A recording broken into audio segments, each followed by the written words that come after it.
Well, Kanye got his Twitter back, and Kanye's been talking a lot of stuff, but he announced that he's the head of Adidas. Adidas, which owned Puma.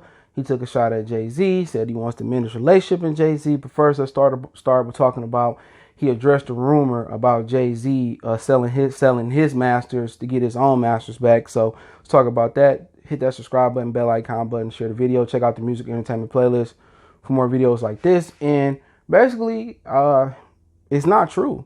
He says that Jay-Z still got 10 more years till he own his masters. And I know Mace was saying that Puff sold his masters to some other, foreign people, and he got to wait till he's 50 to get them back. So, basically Kanye addressed it and say, well, Jay ain't going to get his masters for 10 years. So what's Jay-Z got to be around 50?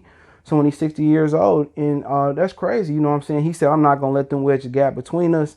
And pretty much, Jay-Z probably spaced himself away from Rockefeller a long time ago, but then he spaced himself away from Kanye when he started to get off the scripts.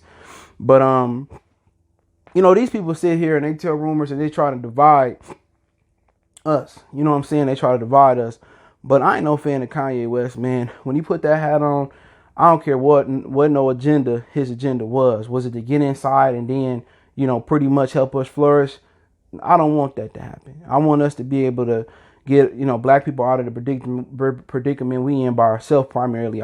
Obviously, we're going to need some help from other ethnic groups, but, fake raccooning ain't the way. But at the same time, I can agree with some things that he's saying about the music industry, about how they rob people for their masters and they give you an advance, and then, they want to recoup the advance, and then all this other stuff. And, you're talking about, we have some really, really, special businessmen, and Sam Cooke and James Brown and Ray Charles, they were very business savvy and they understood the business. And now, we talking about the 60s to 70s, however long it was. And we talking about, 30, 40, 50, 60, hundreds of years later, damn near, we still getting played. We still musically illiterate. That's a shame. That's a shame. And people selling their masters for 50K, 100K, and don't even understand the magnitude of your masters. I mean, your person who owns your masters, they can put your song in a movie and they can get paid for it, not you, depending on what percentage of the masters you hold. The RZA just sold 50% of his masters to some UK group I did a video on. But at the end of the day, I'm glad that Kanye West debunked that rumor that Jay-Z sold his masters to get his back. And it usually don't work that way. And, publishing and ownership is the key. You know what I'm saying? And that's a lot of money to be given away when you got masters like Jay-Z and Kanye West. And the way till you 50, 60 years old, hopefully your kids can benefit from it when you're gone. But, I mean, glad he addressed that. But also he says he's the head of Adidas now, and Adidas owned Puma. And he took a shot at Jay-Z and Puma and said their designs was trash, and he gonna basically show Puma how to design shoes. And he got one of the hottest shoes out here. Even when he was with Nike, his shoes was hot. And he was crying the other day saying that how, Adidas won't let him wear Jordans and he want to wear Jordans and this and that. So I don't know if he truly the head of Adidas, but yeah, Puma shoes is trash, as far as the basketball shoe design. The Rihanna Pumas, girls love them. And there's some other Pumas that I'll rock. But as far as the basketball shoe, and they want kids to go out there and wear Pumas on the AAU circuit, or wear Pumas, willingly in the NBA. Like guys who don't got deals, they wear Kobe's, they wear LeBron's. But you don't see people that's not with Puma wearing Puma, if you feel what I'm saying. So if they want to make Puma unique, maybe Kanye West can help them make it unique, because it's Yeezy shoes. People love those shoes. I don't wear them because, I don't support what he represent when he put that red hat on. And that's just my opinion. I like a lot of Kanye West music before he did the Yeezy album, the punk rap album. Only thing I liked on that was Bound. But at the same time, people got to understand that, the key to, Zion in the shoe game and bringing Melo to Puma, the key is having a nice signature shoe that can cross over, not just on the basketball court and be performance, but can cross over into the hip hop and pop culture where people will rock them. You see Puff wearing a pair of Zions. This generation primarily has really just looked at it as a basketball shoe. Now, people rock LeBrons. I don't wear them. I had the first ones. I thought they was dope, but some of the other ones, they just primarily a basketball shoe. I stopped hooping 10 years ago. You know what I'm saying? For real. So I don't have no use for primarily a basketball shoe. If I'm working out running, I'm gonna wear me a running shoe. You know what I'm saying? So, some people say, "Oh, LeBron shoes are sweet," but they're not Jordans. You can't wear them on the court to the club. I mean, some people get married in Jordans, believe it or not. So these shoes don't have the versatility. The Kyries and the KDs are the closest ones, but everything is retro. 96 Air Maxes, old Barclays, old Pennies. You know what I'm saying? Top 10s. Everything is retro. You know what I'm saying? And we looking for something that's new. What's the new design? What's new that you can show me that hasn't been done before? And Nike is having a hard time doing. You can give Zion as much money for a tennis shoe deal, but guess what? If the shoe ain't hot, people not gonna be wearing it. They consistently have to come up with shoes that's going to have timeless designs. Like the pennies, timeless. You can wear them in 90 something, wear them now. The gloves, you can wear them back in 98, 99, you can wear them now. No matter, they have to have that retro feel. Top 10s, you can wear them back then, you can wear them now. You know what I'm saying? Patrick Ewing's, he got his own website. They sweet then, they sweet now. So right now, they don't really have a timeless shoe right now. They can resell as a retro. And it goes for Michael Jordan too. So like I said, maybe Kanye could bring some of his designers in there and they can help Puma out a lot, because Puma basketball shoes just look like somebody threw up some orange and yellow and purple, birthday cake. But at the same time, Adidas do own Puma. So how much ownership or how much say-so will Kanye have about yay or nay in talking about the design of shoes? And then again, if he has ultimate say-so, then Jay-Z looking up to him. So maybe it was a way that it's a good thing that Jay-Z left Kanye alone, because Kanye has surpassed him in popularity. Kanye has surpassed him in fashion. Kanye has surpassed him in the shoe deal, in the shoe game. So, sometimes you can't sit under somebody because they stunt your growth. Not saying that what Jay-Z was doing, but whatever the road Kanye West took is working for Kanye West. If he sat under Jay-Z titty, he would have never be where he been now. Maybe he never put that red hat on, he won't be where he be now.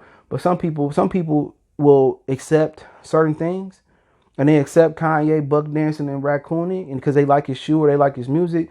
Me, I'm a man with values and integrity. You know what I'm saying? Once you wear that red hat, once you shack up with that man like that, I just can't look at Kanye West the same. All right, ain't no coming back. Well, Yo Gotti said in his song, "Ain't no second chances." But at the end of the day, if he can bring Puma back, at the end of the day, if he can, help the rap game and help guys get their publishing, so be it. He's talking about everybody is in these slave deals with these music companies. I mean, my subs the other day, I did a video about what Kanye said about the contracts, and they said, well, it does happen in pop, country, and rap. I mean, the rock. So I wasn't aware that it happened in other genres. I don't really follow other genres as much as I used to. I used to like Sum 41.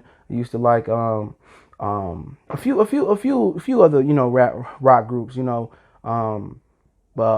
I can't think of none off the top of the head, but I used to like a few of them back in the day. So they said that it happens common, and he can help everybody get their ownership. I think it's too late for guys like Kendrick Lamar, Drake, J. Cole. I think Kanye needs to focus ownership and publishing on artists that's breaking through.